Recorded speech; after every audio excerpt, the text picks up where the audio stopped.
सांस में हवा के अतिरिक्त प्राण जैसा भी कुछ होता है, लेकिन कई शोध हुए हैं जिसमें रहस्यमयी चीज को अनुभव किया गया है। जर्मन के मशहूर डॉक्टर ऑफ मेडिसिन और मनोवैज्ञानिक विल्हेम रेख शोध के अनुसार हम सांस में सिर्फ हवा ही नहीं लेते। हवा तो सांस का आधार है, लेकिन उसके भीतर एक रहस्यमय तत्व होता है। यह तत्व भौतिक नहीं है, जबकि हवा भौतिक है। लेकिन सांस लेते समय भौतिक हवा के भीतर भी एक और सूक्ष्म तत्व होता है। विल्हेम ने इसे ऑर्गन एनर्जी का नाम दिया है।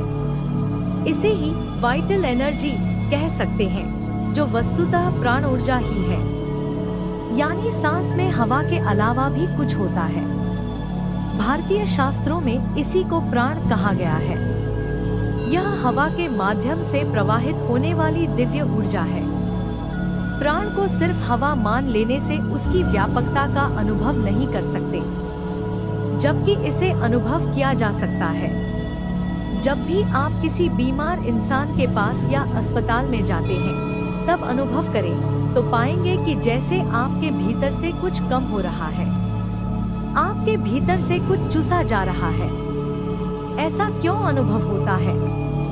क्योंकि बीमार इंसान को अधिक प्राण ऊर्जा की आवश्यकता होती है। वह उसे आसपास के लोगों के हिस्से की प्राण ऊर्जा से भी लेता है। इसलिए अस्पताल जैसी जगह पर आप जल्दी थका हुआ अनुभव करते हैं। ऐसे ही हमें भीड़ में भी घुटन महसूस होती है। उसका कारण भी दूसरों द्वारा आपकी ऊर्जा का छीना जाना ही होता है। जब आप एकांत में होते हैं तो आपको वह घुटन नहीं होती, आप सुकून अनुभव करते हैं। इसी प्रकार जब आप किसी ऊर्जावान व्यक्ति से मिलते हैं तो आपको अपने भीतर भी ऊर्जा का अधिक संचार अनुभव होता है। जो लोग एक दूसरे को बहुत पसंद करते हैं, खासकर स्त्री पुरुष, उनके बीच आपस में किसी प्राण ऊर्जा का आदान प्रदान होता रहता है। उनकी परस्पर पसंद का मूलतः यही अदृश्य कारण होता है। भारत में माता पिता, गुरुजन आदि के पैर छूकर आशीर्वाद लिया जाता है। इसके पीछे भी वस्तुतः हम सकारात्मक ऊर्जा ही प्राप्त करते हैं। शरीर में हाथ पैर की उंगलियों से ऊर्जा का प्रवाह होता है। जब हम श्रद्धा से अपने हाथ से किसी के पांव छूते हैं तो ऊर्जा का एक भाग वहां से मिलता है, जबकि उसकी ऊर्जा का दूसरा भाग वह व्यक्ति अपना हाथ हमारे सिर पर रख कर दे रहा होता है। इस प्रकार ठीक विद्युत तरंगों की तरह ऊर्जा का पूरा पथ बन जाता है। इसीलिए पहुँचे हुए सिद्ध पुरुष आसानी से किसी को अपने पांव नहीं छूने देते। कोई उनके पांव छुए भी तो वे अपना हाथ उसके सिर पर नहीं रखते, बल्कि दूर से ही आशीर्वाद देते हैं। इसका कारण यह नहीं कि वे किसी को अपनी ऊर्जा देना नहीं चाहते, बल्कि वास्तविक कारण यह है कि ऐसे सिद्ध जनों के भीतर ऊर्जा की जो गुणवत्ता होती है, वह जितनी मात्रा में होती है उसे सामान्य जन बर्दाश्त तक नहीं कर सकते, इसलिए वे दूर से ही आशीर्वाद देते हैं। पिछली वीडियो में हमने जिन देवराहा बाबा का उल्लेख किया है, वे तो किसी के भी सिर पर हाथ नहीं रखते थे। वे हमेशा लकड़ी के ऊंचे मचान पर अकेले रहते थे। अगर वे किसी से प्रसन्न होते तो मचान से ही वे अपना पांव लटकाकर उसके सिर पर रख देते थे। उनका पांव अपने सिर पर रखवाने की कोशिश तो भारत के कई प्रधानमंत्रियों ने की, लेकिन यह सौभाग्य विरले को ही मिला था। इस सबसे भारत में माता पिता और गुरुजनों के चरणों में अपना सिर रखने की परंपरा के पीछे के वास्तविक कारण का अंदाजा लगाया जा सकता है। यह वीडियो बनाने का कारण सबसे पहले यह स्पष्ट करना है कि स्वर विज्ञान में सांस का अर्थ प्राण ऊर्जा से है। हमारे शरीर में यह कैसे काम करता है? जब हम सांस लेते हैं तो हमारी नाक से भीतर जाकर शरीर के जिन जिन मार्गों से गुजरकर सांस वापस लौट जाती है, उसको नाड़ी कहते हैं। स्वर शास्त्र के अनुसार हमारे शरीर में 7200 नाड़ी होती है। यह हमारे शरीर में प्राणवायु को संचालित करने का मार्ग होती है। इसलिए किसी एक्सरे या MRI जैसे टेस्ट से इनको देखा नहीं जा सकता, क्योंकि वायु दिखाई नहीं देती। ये नाड़ियाँ हमारे शरीर के नाभि केंद्र में अंकुर की तरह निकलकर पूरे शरीर में व्यवस्थित ढंग से फैली हुई हैं।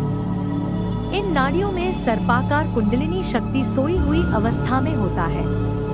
इड़ा, पिंगला और सुषुम्ना ये 3 नाड़ियाँ प्राण मार्ग में स्थित हैं। सबसे महत्वपूर्ण यही 3 नाड़ियाँ होती हैं। पूरा स्वर शास्त्र इन्हीं 3 नाड़ियों पर केंद्रित है। जिसने यह समझ लिया कि यह 3 नाड़ियाँ कैसे काम करती हैं, समझिए उसने पूरा शास्त्र समझ लिया। सबसे पहले यह जान ले कि इड़ा नाड़ी को चंद्र नाड़ी, चंद्र स्वर या बाई नाड़ी भी कहा जाता है। इड़ा स्त्री प्रधान है, जबकि पिंगला नाड़ी को सूर्य नाड़ी, सूर्य स्वर या दाई नाड़ी भी कहते हैं। यह पुरुष प्रधान है, इसलिए आगे की जानकारी में इन नाड़ियों के अलग अलग नामों से भ्रमित न हो। इड़ा, पिंगला और सुषुम्ना के रहस्य को जानने से पहले कोई यह कल्पना भी नहीं कर सकता कि इसके द्वारा दुनिया के किसी भी काम को कितने बेहतर ढंग और आसानी से किया जा सकता है। पूरे शिव स्वरशास्त्र में यही बताया गया है। हमारी सोच ऐसी बन चुकी है, हमारी ऐसी धारणा बनी हुई है कि अगर संस्कृत में कोई श्लोक है तो वह धार्मिक ही होगा। यह सत्य नहीं है, क्योंकि इसी शास्त्र में अन्य बातों के साथ यह भी बड़ी बारीकी से बताया गया है कि स्त्री पुरुष के संबंधों को भी कैसे बेहतर बनाया जा सकता है। और तो और यह भी बताया गया है कि कैसे हम मनचाही संतान पैदा कर सकते हैं। और भी बहुत सी काम की बातें हैं जो हर कोई चाहता है।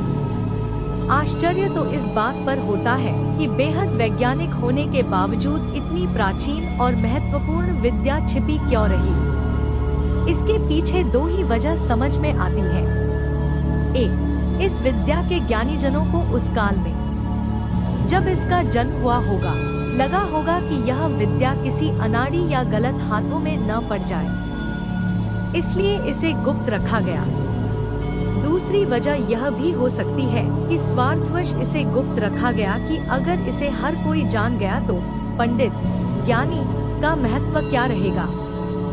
इन दोनों में पहली वजह की संभावना ज्यादा लगती है। इससे ज्यादा गोपनीय और कोई ज्ञान नहीं है, और इसे गोपनीय रखने के लिए जो काम किया गया, उसने इस शास्त्र को बहुत गूढ़ बना दिया।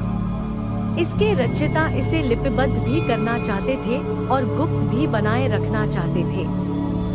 मकसद यह था कि इसे सिर्फ वही जाने जो वास्तव में इस ज्ञान का पात्र हो। और लिखने में यह कैसे संभव हो, इसके लिए गजब तरीका ढूंढा गया। किया यह गया कि अति महत्वपूर्ण बातों को कुछ इस तरह लिखा गया, जैसे 20 वाक्यों में पहला वाक्य पेज 5 पर लिख दिया, फिर उसके आगे का वाक्य पेज 59 पर, फिर उसके आगे का पेज 9 पर, फिर उसके आगे का वाक्य पेज 187 पर। अब कल्पना कीजिए कि इस तरह लिखी गई किसी बात को समझना कितना जटिल काम है। सिर्फ वही सफल हो सकता है जो वास्तव में जिज्ञासु हो, जो निष्ठापूर्वक ग्रंथ को बार बार पढ़कर उन गुत्थियों को सुलझाने का प्रयास करे। जाहिर है जो इतना जिज्ञासु होगा वह उसे जानने का पात्र ही होगा। बाकी तो किसी के पल्ले ही नहीं पड़ेगा कि लिखने वाला बताना क्या चाहता है। कई को तो लिखने वाला मूर्ख भी लग सकता है। किसी को यह भी लग सकता है कि वह जो पढ़ रहा है वह अधूरा है।